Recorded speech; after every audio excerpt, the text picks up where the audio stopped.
What is up, fellow nerds, and welcome back to the Dapper Snapper Gaming channel, and welcome back to How Do I Want to Do This? This is our series where we take a look at all playable options available to players in Dungeons & Dragons 5th edition, then we rank them on a scale of 1 to 10, and either build them or fix them depending on how they rank. Now today we finish up our talks on the Swarmkeeper Ranger, the penultimate ranger that we will be covering here in our Ranger series, and I am looking forward to showing you what I have come up with today as a build. It's a little different than how you normally see Swarm Keepers played, but I think we're going to have a really good time with that. Before we get into it though, make sure to leave a like on the video and subscribe if you haven't already. As you can see, most people who watch the channel are not subscribed, so please don't be one of those people. Help us to reach our goal of what was 4,000. Let's shoot for 3,600 by the end of this year. I think we can do it. We've still got a few weeks left, and I think we can get there. Of course, make sure to click the bell so you're notified when new videos are uploaded, and share the video with your friends.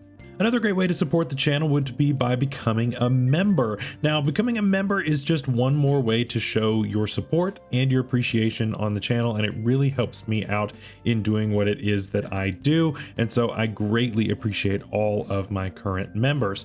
If you're not one already, then I'll give you a quick rundown of what is included in that. Just by becoming a bronze snapper, you get basically the main gist of what most people would want. For only $2 a month, you get access to all of my build guides and subclass fixes. And so, you know how we fixed the Monster Slayer and Hunter over the last couple of weeks? That's available. This build today, that's going to be available for you in a nicely formatted document for you to keep and use at your table or show to your friends, show to your DM, maybe use as an enemy PC against your players if you wanted to go with something like that. Just it gives some extra flavor. I don't know, do what you want. And so this is just a really nice way to help you out and give you all some value for that. Of course, custom emotes and all that good stuff included as well. Then at the Silver Snapper tier, which honestly is the best one just by the name alone, you get to see my videos 24 hours early, which is always a good thing.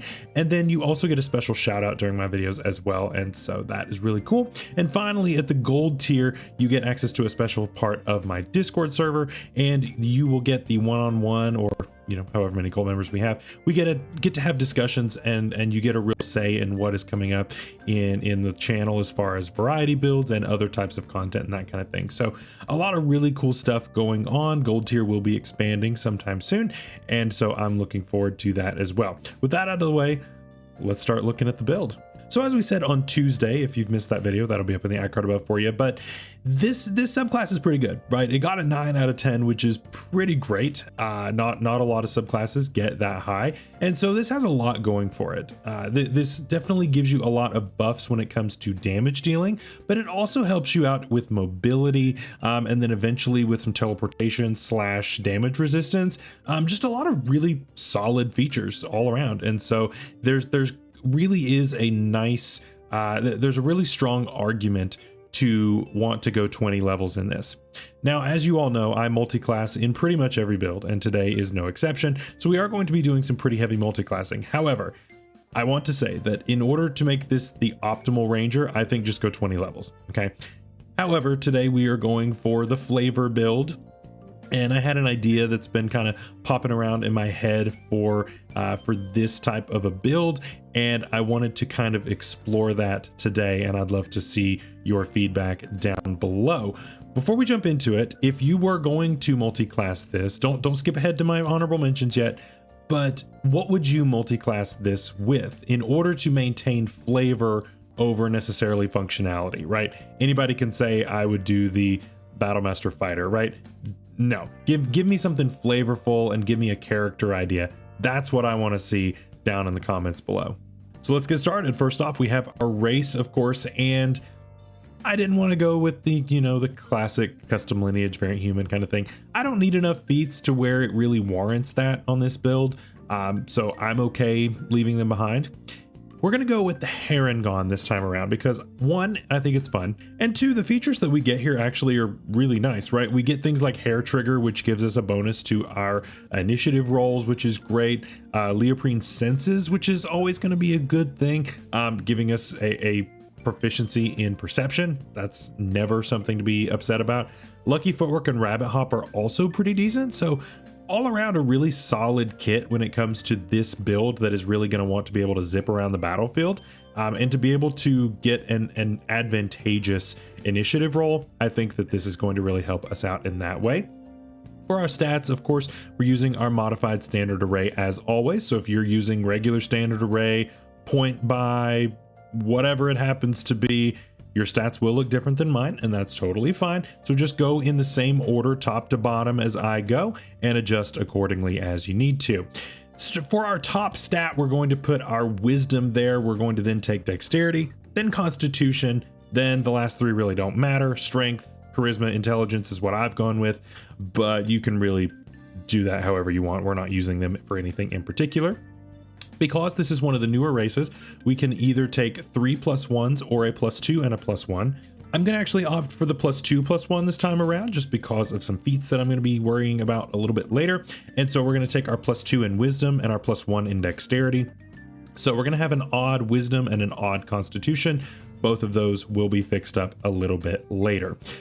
For our equipment, I really don't need a whole lot. I would take some studded leather armor, of course. That will help us out to be a little bit harder to take down, and it works really well with our decently high dexterity, which of course will be improved later.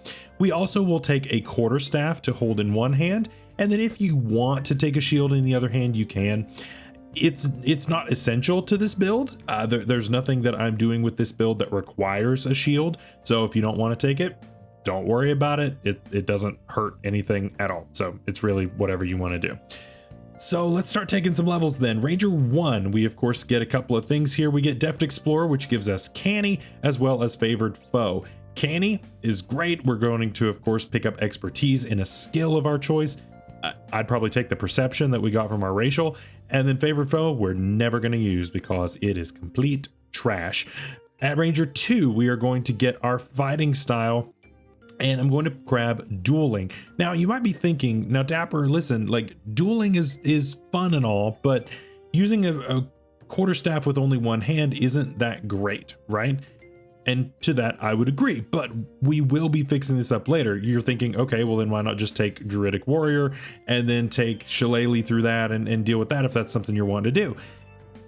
We'll get there, calm down, it's all good. We also get spellcasting here, and so we are going to get things like Absorb Elements, Cure Wounds, Good Berry, Hunter's Mark, that kind of thing. I will say be careful about taking Cure Wounds, just because we won't really need it all that much here soon, and you'll know what I mean a little bit later. But yeah, speaking of which, next level. We are going to do some multiclassing right now, and we're going to be kind of sprinkling multiclassing along in this build as we need it. And it really is going to help us to solidify this character, right? We still haven't even taken our subclass yet. We don't even have our swarm, right? But maybe something happens that leads us in that direction, some kind of encounter with nature. And so we are going to really begin to channel the magic that is within nature and really use it to our advantage as we take a druid level here. So we're going to grab just one level of druid, and then we're back out, but we get a lot with this one level. We of course get druidic, which is kind of the secret language of druids, pretty cool, and then spellcasting, which of course gives us Shillelagh. So now we have Shillelagh. We can also, you know, compound this with the dueling feat, so that way we get the extra damage and we get to use wisdom, so that feels really good. The other essential here is going to be Thorn Whip. Once we have the ability to fly a little bit later, Thorn Whip is going to be really cool because then you can pull people up towards you and then they have to fall afterwards, which can be really cool. So I definitely would take this, and then, you know, you're going to get one more cantrip a little bit later on. Pick your favorite, whatever you want. Then for first level spells, I would take things like Entangle and Thunderwave. And besides that, it's really pick your favorites. Like I said, there are a lot of spells that will be in common with the Ranger kit. I tend to say when you're going to be multiclassing like this is try to put as many spells that are on the Ranger kit onto the Druid side, just because you can swap those out every day. Rather with the Ranger you can't. So just be careful with that, and you'll see what I mean with the Cure Wounds a little bit later. So, but we'll get to that in just a second. Moving on, we go back to Ranger, and I'm going to get, of course, Primal Awareness, which just gives me some extra spells, Swarmkeeper Magic, which also gives me extra spells, as well as Gathered Swarm, which gives us our 3 different options that we can take whenever we hit with a weapon attack. And that's really, really nice. That's really the main reason that we're here. And of course, this will get buffed as we go, but it feels really nice to have a feature that actually is worth using here at level 3 after 2 weeks of dealing with some rather weak subclasses. This is pretty refreshing to have something that gives us a lot of great options for mobility, not just for ourselves, but also for dealing damage. We get to push our enemies around. There's a lot of really good stuff going on in this feature, and I really like that. And of course, you can flavor this to whatever you want your swarm to be. I would probably go something more in the bugs vicinity on this character, and you'll see why here in just a second. But that's what I would go with personally. Next up, Ranger 4, we get our first ASI or feat, and I'm going to take a feat. I think it's really cool, again, with the forced movement and that kind of thing. I would go with the Crusher feat, personally. I think the Crusher feat is really, really fun. It allows you to shove a creature essentially when you hit them with a weapon that deals bludgeoning damage, and of course our quarterstaff does so. This also is going to round out that odd numbered constitution score, so we can go ahead and apply it there, and that gets us up to a 14, which is pretty decent. So all around, that's really good. And of course, if we crit, then that's just free advantage. Also a great little addition there that may or may not happen. At level 5, we of course get extra attack, which is always going to be one of the best things, as well as second level spells, big level for us. We get web for free, of course, as well as aid, enhance ability, healing spirit. Healing spirit's a take it or leave for right now, and then of course, you know, whatever you want to take right there. Again, as the build develops, you'll understand what I mean by that. And speaking of which, now that we are at level 7, we're going to go back to Druid for one more level, and then we'll get back out. I know we're just kind of dipping our toes into it, but I think that it's really best to do it this way because we have such good Ranger features, but they are really enhanced by these core Druid features. And so I want to make sure that I'm getting as many Ranger features as I can while still keeping up with it with the Druid stuff. And so that's kind of why we're jumping into it again at this level here. Of course, we get Wild Shape, but I'm just going to tell you, Wild Shape as it stands is not something we're going to be using because we're not going to have enough levels in Druid to make it worth our while. We get Wild Companion, of course, through Tasha's as well, which can allow us to basically cast Find Familiar. Never a bad thing, right? But our real focus here is going to be our circle spells, of course, and which circle we're going to be going with, and that is going to be the Wildfire Druid. The Wildfire Druid is one of my favorite druids. I absolutely love this thing. I covered it, of course, a while back. That's up in the iCard for you. And it's just so much fun, right? And here's my thing, right? You get to summon a Wildfire Spirit. That's your feature. What if the Wildfire Spirit is of, I don't know, fireflies, or of something related to that, little bugs that have lights on them or something like that? I don't know. I feel like there's a lot of flavor that could be had with this, and I think it's a lot of fun. So definitely flavor that in a fun way. But functionally, it's really nice because we don't have really anything that's competing. We don't really have anything that's being used on our bonus action outside of Hunter's Mark, but that's not something that's ongoing. Then this allows us to just have this thing out and go into town. It gets a ranged attack, so that gives us a better ranged option. It gives us a free teleport with an explosive when it goes off. There are a lot of really great features that come with this, and of course we're getting some great spells. Burning Hands comes free here, as well as, you guessed it, Cure Wounds. And so that's why we don't necessarily need it back with the Ranger kit. You can wait and do it now, but it's really up to you. If you're really worried about having the overlap, then just wait on it. But if you feel like you really need it that early at level 2, I totally get it. Go ahead and take it. It really depends on your party composition, and so it'll be really dependent on who you choose to venture out there with. Next up, we of course are going to go back to Ranger, and we get Deft Explorer, which gives us Roving. Roving, of course, is going to increase our mobility even more by giving us an increased walking speed, as well as a swim and climb speed, which are both amazing, and that feels really good. So we're now a really good climbing rabbit, or a swimming rabbit. Either way, really, really good. I like that. At Ranger 7, we get Writhing Tide, which is great. One of our amazing subclass features there. Again, if you missed any of the explanations and really in-depth stuff, that's back on Tuesday's video. But yeah, we can fly now, and that's really cool. The movement is limited, of course, but ultimately it's gonna be fine. I think the 10 feet will be a little rough, but like I said, if you get high enough in the air and then go for a thorn whip and then you pull someone towards you and then that thing has to fall, and it can be nice. It can be really cool. So yeah, thorn whip is really potent with a flying creature. So maybe you want to have a bow on hand just in case, if you're wanting to do that. But this also allows you to kind of go after those enemies that happen to be flying into the air. So really cool stuff either way. At Ranger 8, we get another ASI or feat, and it feels like it's been forever since we've gotten one. So we're gonna go ahead and take one more feat here and go ahead and round out that wisdom score at 20. So that means we're taking a half feat. And the obvious one, the one that I gotta take, is Fey Touched, right? We're a Fey creature. You gotta take this feat somewhere along the line. So not only are we rounding out that odd number, but we also get access to a couple of spells like Misty Step, which is one of the best spells in the game due to the amazing teleportation, which goes perfectly with our Wildfire Spirit. In addition to that, we're going to take something like Silvery Barbs, right? You can take some others, but I'm going with Silvery Barbs because it's just one of the best spells that's out there. It's just really good. I don't know what to tell you. There are plenty of other options out there that you can take, but that's my personal choice. Ranger 9, we don't get any features, but we do get 3rd level Ranger spells, so that gives us Gaseous Form for free, and I would take things like a Chardalon Stride and Elemental Weapon. Both of those are really good, and I think will both apply really well for us here. Next up, Ranger 10, we get our final feature for Deft Explorer, which is Tireless.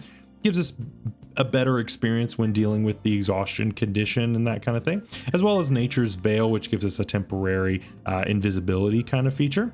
Then Ranger 11, we get Mighty Swarm, which basically just takes our Swarmkeeper gathered swarm feature and just buffs it in every single way, which is really great.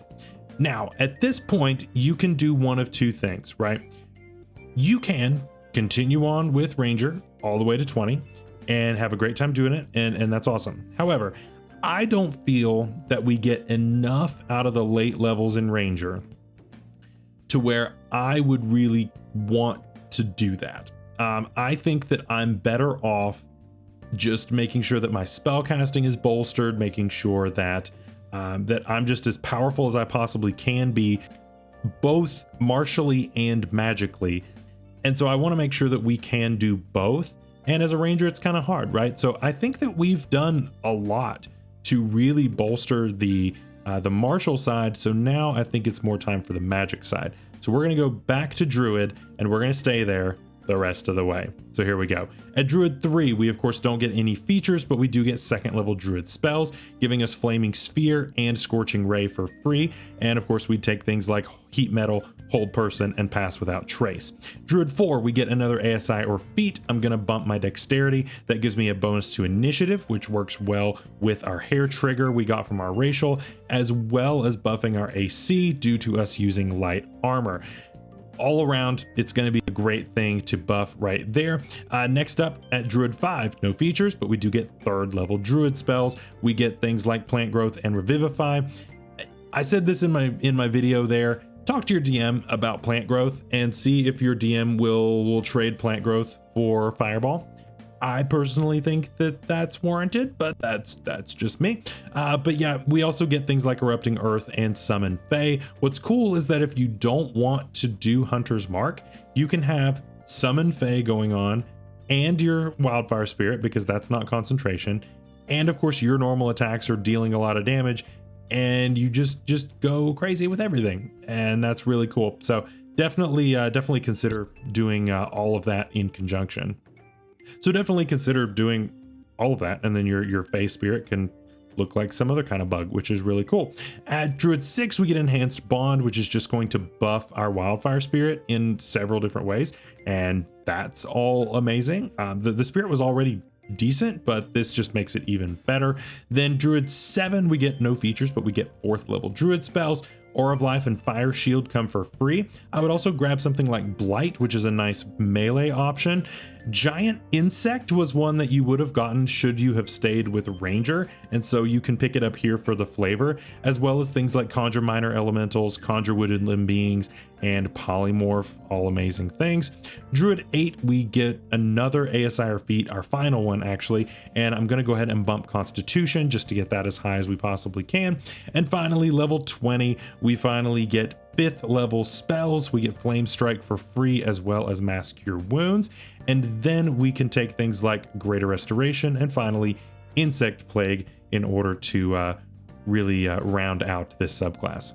So what do you think of this build that I've come up with for this week? Let me know down in the comments below, as well as how you would flavor something like this. Of course, we can't finish this out without going through some honorable mentions about what almost was when it comes to what I almost presented here today, and so we're going to go through that. We've got a lot of options for your multi-classing options, and so we'll start with the Spores Druid.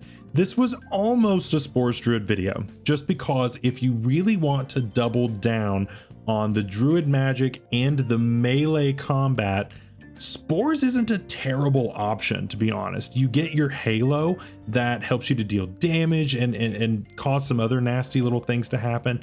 So I think that that's actually a pretty viable option. As far as getting a story to work, that's another story, literally. But I think it can happen, and I definitely would recommend checking into that. Of course, the Battlemaster Fighter I mentioned, it's boring, but it works. You can really focus on the weapon damage and go nuts there. I don't think there's a whole lot to say about that. The Mastermind Rogue is pretty cool. Gives you something else to do on your bonus action. And it's one of the more underrated rogues, in my opinion. Of course, Rogue is the next class that we will be covering on the channel, so I'm looking forward to that, and that one will be coming up very soon. And finally, the Open Hand Monk. There are several monks that really would work here, but I like the Open Hand Monk the best. I don't know, I think that this ranger really lends itself to actually a multi-class with the monk, and it's not just because of the ability scores that match up. Flavor wise, I think it could be really, really cool. Being able to deal a little bit of extra damage whenever you do make your attacks can be pretty cool. And I don't know, I think that's really awesome. Then next up for feats. Now the first feat I want to mention is one that's brand new in the Big Beast Presents, the Giants book. I know not everybody's using these, and so I didn't want to include it.